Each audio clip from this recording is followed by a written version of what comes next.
Donc je viens vous ajouter mes paroles de l'esprit et inspirées à partir d'une histoire d'un roi que les enfants d'Israël ont imposé à Dieu par rapport au règne de Saül.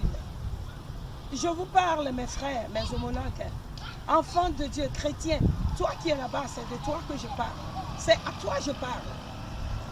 Je veux que ta conscience soit réveillée pour que tu saches comment poser tes actes. Je te raconte une histoire biblique, mais qui est réelle. Il ne faudrait pas que les chrétiens soient suscités, ligués contre Dieu.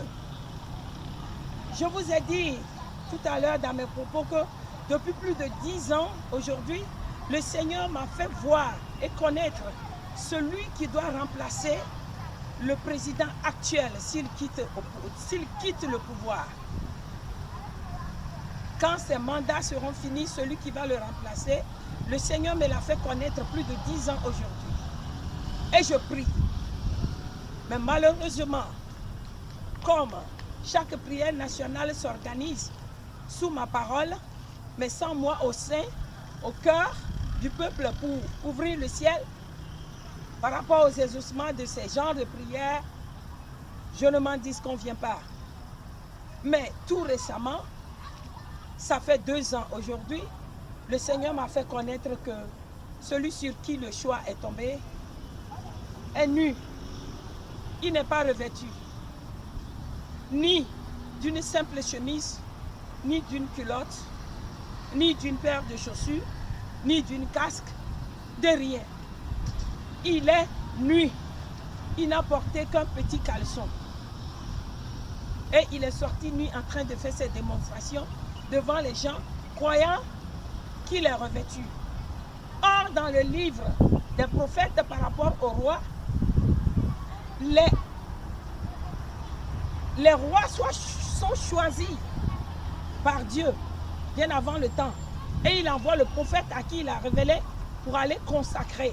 Je vous amène à l'instar de Samuel chapitre 10. 1 Samuel chapitre 10. Les enfants de Dieu d'Israël avaient réclamé pour roi à Dieu, leur Dieu d'Israël, Saül. Parce qu'ils l'ont vu par rapport à son apparence, à sa beauté. Son père est riche. Donc, il est d'une famille de richards. Et le peuple de Dieu d'Israël, les enfants de Dieu, avaient les regards de convoitise sur Saül. Et ils ont proposé Saül à Dieu. Et comme ils persistèrent dans leur proposition, le Seigneur était obligé de leur donner Saül pour roi. Puisque si vous parcourez les Écritures dans le livre que je viens de donner, 1 Samuel 10, vous allez constater que le cœur de Saül n'était pas le cœur selon Dieu.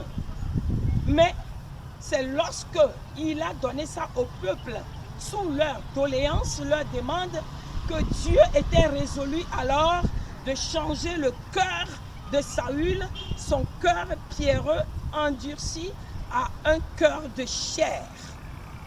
Si bien que durant tout le règne de Saül, le peuple de Dieu d'Israël avait un problème, sinon des problèmes avec les pays voisins. Et ils ont été toujours en guerre contre Israël. Ces pays voisins, les Amoréens, les Philistins, ceux des Arabes, les Palestiniens, ouais. Il y avait toujours des guerres contre Israël. Parce qu'ils n'ont pas su choisir selon le choix de Dieu. Ils n'ont pas marché dans le plan, la volonté, pour choisir ce que Dieu leur propose. Eux, ils ont proposé quelqu'un à Dieu selon la convoitise de la chair. Et c'est ce qui fut. Il a fallu que le Seigneur prenne son sacrificateur Samuel pour aller loin, le roi David, ce David-là était derrière les brebis de son père, parmi les fils d'Ésaïe. Quand le Seigneur mandatait Samuel pour aller le consacrer, Ésaïe a dit, je n'ai plus d'autres fils. Le sacrificateur lui a dit, si, il en reste encore. Et son père lui a dit, c'est vrai, il y a un Benjamin qui se trouve derrière les brebis, en brousse. Ésaïe a dit, faites-le venir. Tant qu'il n'arrive pas ici, rien ne sera fait. On a fait venir David qui était le plus petit, qui n'était pas du tout considéré parmi ses frères, même pas par son père. C'est celui-là qui est selon le cœur de Dieu. Vous voyez? C'est lui que Dieu avait prévu pour roi. Et quand David est venu, on le oignit roi. C'est Samuel qui l'a oint. Et puisque Saül, dans son orgueil, insoumission, à ne plus écouter l'opinion d'autrui, a trébuché, il a désobéi aux ordres, au commandement de Samuel le sacrificateur. Une chose qui prouve que quand Dieu choisit une sentinelle, à ce qui concerne la consécration des rois par la prière ou par onction d'huile, Dieu mandate toujours la même personne, tant qu'il est vivant, pour consacrer les chefs et les rois à venir. Donc, comparez ça un peu à mon histoire que je vous annonce. J'ai dit, le Seigneur m'a fait voir celui qui doit remplacer ce chef d'État si ses mandats sont à terme.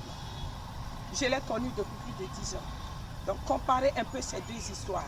Et vous saurez discerner si je mens ou si je suis une sentinelle réelle du Seigneur. Voilà que David, dans l'histoire, est venu. On l'a consacré, Samuel l'a consacré. Et c'est lui qui est établi à la place de Saül, que Dieu a frappé par un esprit impur, par châtiment. Vous comprenez? Ça veut dire que ce n'était pas d'abord le cœur de Dieu, l'homme selon le cœur de Dieu. Dieu ne l'a pas choisi. C'est le peuple qui lui a proposé ça. Et ils ont insisté. Et Dieu a dit, prenez-le. Et ils ont expérimenté. Et finalement, quand on a consacré David pour roi, vous avez vu ce que Saül lui a fait. Voilà. Aujourd'hui, les gens se préparent pour tromper la vigilance des chrétiens, les enfants de Dieu. Je vous ai raconté l'histoire de la Côte d'Ivoire par rapport à ce chef d'État ex-Laurent Gbagbo. Comment les spirituels m'ont scandalisé autour de lui. Et la consécration, la repentance, la prière n'a pas été faite par rapport à sa conduite, à son règne. Il a été trompé par les propositions de la chair. Et finalement, ce que ça a donné, je viens de vous le raconter. Par rapport à Saül, ce que ça avait donné, vous êtes au courant. Si maintenant, je suis en train d'insister pour ouvrir la conscience aux chrétiens de la diaspora pastorale, que vous courez à un danger, croyez-moi. Parce que celui que Dieu n'a pas choisi, il ne lui a pas donné les talents, les qualités, la sagesse, les mesures d'onction qu'il faut pour servir son peuple, pour répondre aux besoins, les doléances de son peuple. Il ne serait même pas attentif parce que son cœur serait endurci. Il ne va pas agir dans le sens de la volonté de Dieu pour satisfaire le peuple de Dieu sur qui l'Éternel, son Dieu, ou bien sur qui il est établi par les hommes. Il ne va pas. Donc, le problème est là. Le nœud est là à détacher. C'est à vous de prendre ou de laisser.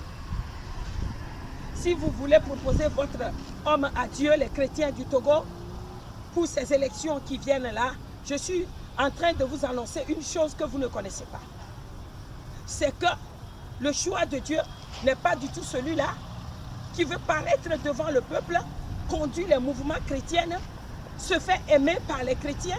Moi, quand Dieu m'a donné la vision et il m'a mandaté pour être monitrice devant ces mouvements et dans les actions, les voyages et autres, ce n'est pas pour que je puisse séduire le cœur du peuple des chrétiens. C'est pour que je puisse apporter la bénédiction que le Seigneur m'a transportée et par mon canal au peuple de Dieu pour qui il m'a établi lui-même. Ce n'est pas un homme qui m'a choisi, moi.